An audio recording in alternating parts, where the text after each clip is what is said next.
Hello बच्चों, आकाश के YouTube Hindi channel पे आपका स्वागत है। बेटा, जो मैं पॉइंट डिस्कस करने जा रहा हूँ वो इस समय की बच्चों की सबसे बड़ी प्रॉब्लम है। एक्चुअली क्या है, ध्यान से सुने कि टेस्ट पेपर की तैयारी कैसे करनी है। और जैसा कि आप सब बच्चों को ये तो पता लग ही चुका है कि हर पेपर का एनालिसिस बनना चाहिए, तो आखिर वो एनालिसिस करना कैसे, टेस्ट पेपर का एनालिसिस होगा कैसे। और ध्यान दे बेटा कि बच्चा सिर्फ एनालिसिस ही कर रहा है, बहुत सारा बच्चा ऐसा भी है जो सिर्फ एनालिसिस कर रहा है। लेकिन बेटा कोई भी टेस्ट जो है ना बेटा, उसकी पहले से प्री टेस्ट प्लानिंग भी होती है कि टेस्ट की पूरी तैयारी कैसे होगी, क्योंकि टेस्ट की तैयारी एक दिन की नहीं होती है बेटा। अपकमिंग टेस्ट की तैयारी में पूरा समय लगता है, पूरी प्लानिंग होती है बेटा। रैंडम कुछ नहीं करना, आपको प्लान्ड कंडीशन में होना चाहिए सब कुछ बेटा। और टेस्ट देने के बाद में उसका एनालिसिस कैसे करना है, ये दोनों बातें बेटा मैं आपसे डिस्कस करने जा रहा हूं। बहुत सिंपल सी, बहुत छोटे से समय में मैं आपसे डिस्कस करूंगा बेटा कि मान लीजिए आपने आज टेस्ट दिया और उसके 20 दिन बाद में आपका नेक्स्ट पेपर है, तो उसकी तैयारी कैसे होगी बेटा। सबसे पहले उस टेस्ट में आने वाले जितने भी 5, 6, 7, 8, 9, 10 जितने भी टॉपिक हैं, उन सबकी आप एक ऐसे लिस्ट बना लीजिए। और उसकी प्री प्लानिंग कैसे होगी। प्री प्लानिंग में बेटा आप क्या करिएगा कि इस तरह से ये आपने 4 सेक्शन बना लिए, जिसमें लिख लिया copy, module, NCERT, text, Intex, question और एनसीईआरटी की रीडिंग।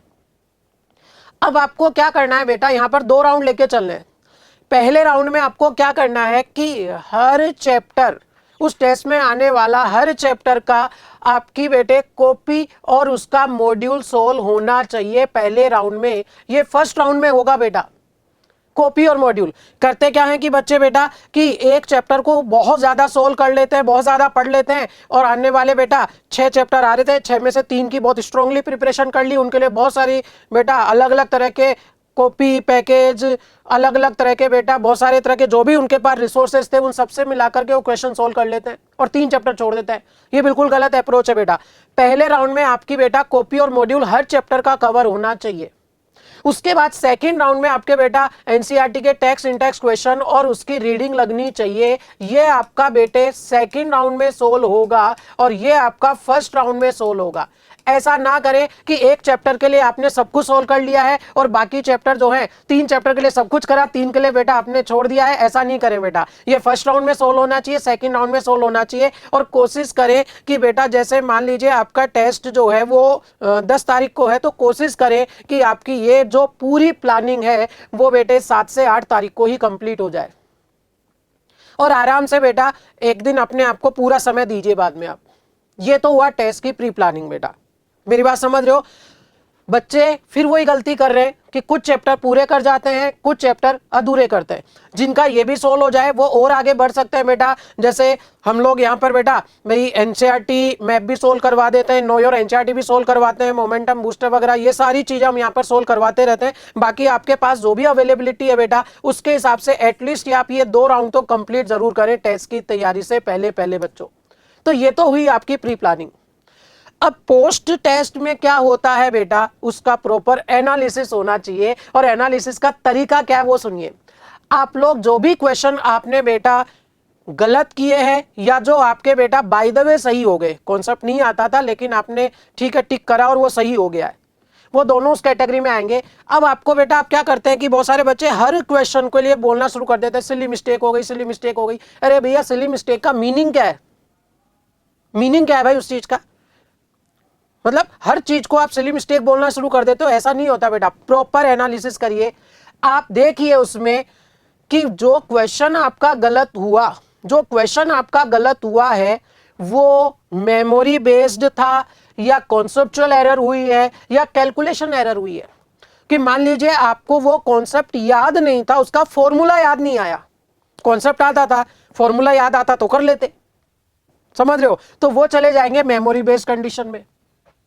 कॉन्सेप्चुअल एरर की भैया फॉर्मूला भी पता था, वैल्यू भी सही रखी, कैलकुलेशन एरर भी नहीं हुई, फिर भी सही नहीं हुआ, मतलब आपने शायद फॉर्मूला ही गलत रख दिया, कॉन्सेप्ट ही गलत लगा दिया, तो वो जाएगा कॉन्सेप्चुअल एरर पे। और इस पे सबसे ज्यादा काम करने की जरूरत होती है, क्योंकि ये वाली चीज तो लैक ऑफ प्रिपरेशन को रिप्रेजेंट करता है बेटा। Calculation error lack of awareness को रिप्रेजेंट करता है कि आपने जल्दीबाजी करी या फिर आपने अच्छे से टाइम मैनेज नहीं करा, अपनी घर की प्रिपरेशन जो करी उसमें भी आपने टाइम मैनेजमेंट नहीं सीखा। टाइम मैनेजमेंट सीखने का सिंपल तरीका क्या होता है बेटा कि आप जब भी प्रिपरेशन करें एक घड़ी साथ में रखें, जब भी नंबर ऑफ क्वेश्चन सोल्व करें घड़ी साथ में रखें और देखें कि कितने समय में कितना सोल्व करा है।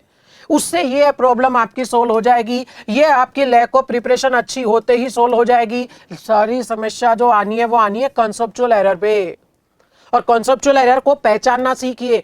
कैलकुलेशन एरर कॉन्सेप्चुअल एरर नहीं है। आपको फॉर्मूला याद नहीं आया वो कॉन्सेप्चुअल एरर नहीं है। कॉन्सेप्चुअल एरर है कि आपको फॉर्मूले वगैरह सब याद थे लेकिन आपने कॉन्सेप्ट आइडेंटिफाई सही से नहीं करा तो गलत हुआ। तो उसके लिए आप फिर से कॉपी पढ़िए, अपने टीचर से बात करिए, उस टॉपिक को कवर करिए।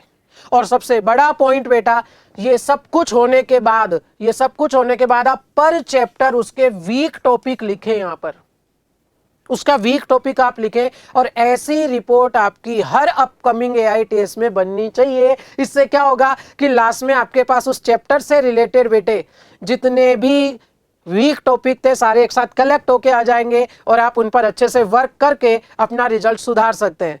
तो बेटा उम्मीद है कि ये वाला हिस्सा आपको पूरा समझ आया होगा कि कैसे प्री टेस्ट प्लानिंग करनी है, कैसे पोस्ट टेस्ट एनालिसिस करना है और कैसे उसमें से वीक टॉपिक आइडेंटिफाई करते हुए आगे बढ़ते हुए चलना है। बेटा देखो नीट में सिलेक्शन जो होना है बेटा वो 1 दिन से 15 दिन से 1 महीने से 2 महीने से सिर्फ एक दिन की तैयारी, एक टेस्ट की तैयारी नहीं है बेटा, पूरा आपका साल लगना है और पूरे साल में आपको प्रॉपर सारे वीक टॉपिक एनालाइज करते हुए लेके चलते रहना है बेटा। और इनका लास्ट में आपके पास कलेक्ट हो जाएगा कि हाँ इस चैप्टर में से मेरे ये वीक टॉपिक और इन पे मुझे मेहनत करने की ज्यादा जरूरत है। तो कहीं ना कहीं आपको बेटा ये सिलेक्शन के ज्यादा पास पहुंचाएंगे बेटा। ओके बच्चों, बेस्ट ऑफ लक।